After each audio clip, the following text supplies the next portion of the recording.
Assalamualaikum warahmatullahi wabarakatuh. Selamat pagi, selamat siang, selamat sore Bapak Hendra Tama STMT. Perkenalkan, nama saya Mufiro. Di sini saya sebagai moderator dari kelompok 2 yang beranggotakan Putri Miranda dan Kalimatul Hariro. Di sini saya akan memenuhi tugas mata kuliah kimia fisika dari Bapak Handi, yaitu untuk mempresentasikan sifat-sifat berbagai fasa dan hubungannya dengan hukum kesetimbangan fasa. Baik, untuk pendahuluan, fasa adalah jumlah zat yang homogen baik secara kimia maupun fisika. Sifat suatu fasa dinyatakan dengan properti intens dan biasanya properti intens yang diperhatikan adalah temperatur, tekanan, dan konsentrasi. Kesetimbangan fasa merupakan aplikasi termodinamika kimia yang khusus membahas keadaan suatu sistem 1, 2, atau 3 komponen yang berada dalam kesetimbangan fasa. Ya, untuk selanjutnya silahkan dua pemateri untuk menjelaskan presentasinya. Yang selanjutnya yaitu fasa. Istilah fasa mempunyai arti yang berbeda-beda dalam berbagai konteks. Dalam konteks material, fasa mengacu pada berbagai wujud materi seperti padat, cair, dan gas. Ini juga dapat merujuk pada bagian homogen dari suatu sistem dengan sifat fisik dan kimia yang berbeda-beda. Jadi, fasa itu adalah keadaan fisik suatu zat seperti padat, cair, atau gas, dan setiap fasa memiliki sifat-sifat yang khas untuk membedakannya.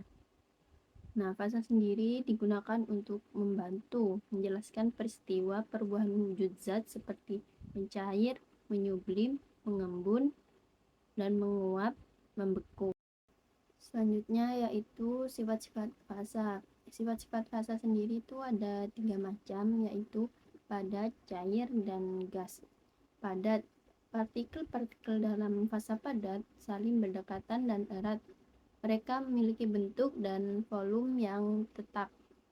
Nah, di fasa padat ini partikel-partikel bergetar pada posisi tetap sehingga fasa padat memiliki kekuatan dan tidak mudah mengalir. Hukum kesetimbangan fasa dalam fasa padat adalah perubahan fasa dari padat ke cair atau gas terjadi pada titik lebur.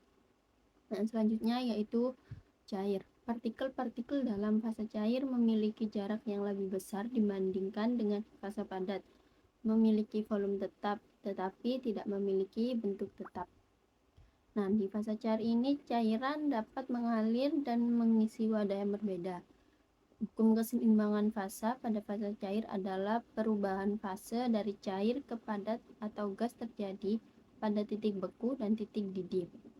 Dan selanjutnya yaitu gas. Partikel-partikel dalam fase gas memiliki jarak yang sangat besar dan bergerak secara acak. Fase gas tidak memiliki bentuk maupun volume.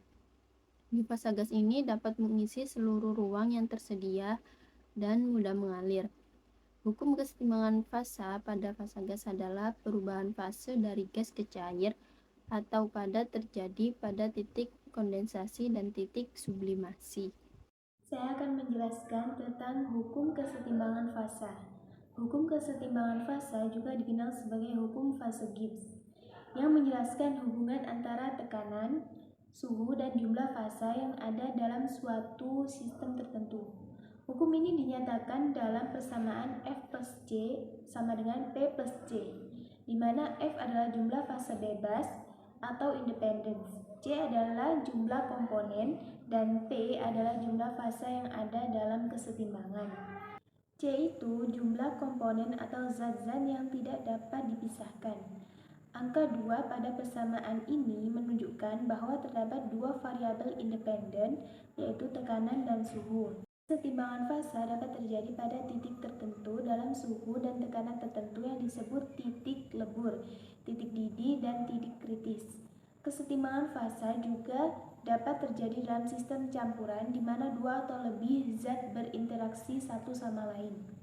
Hukum kesetimbangan fasa ini memberikan batasan pada jumlah fasa yang dapat ada dalam kesetimbangan pada suhu dan tekanan tertentu.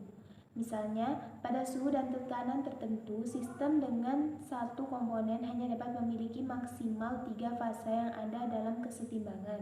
Dengan memahami sifat-sifat berbagai fasa dan hukum kesetimbangan fasa, kita dapat mempelajari dan memahami perubahan fasa seperti pelarutan, pembekuan, penguapan, dan kondensasi. Baik, terima kasih untuk dua pemateri atas pemaparan materinya.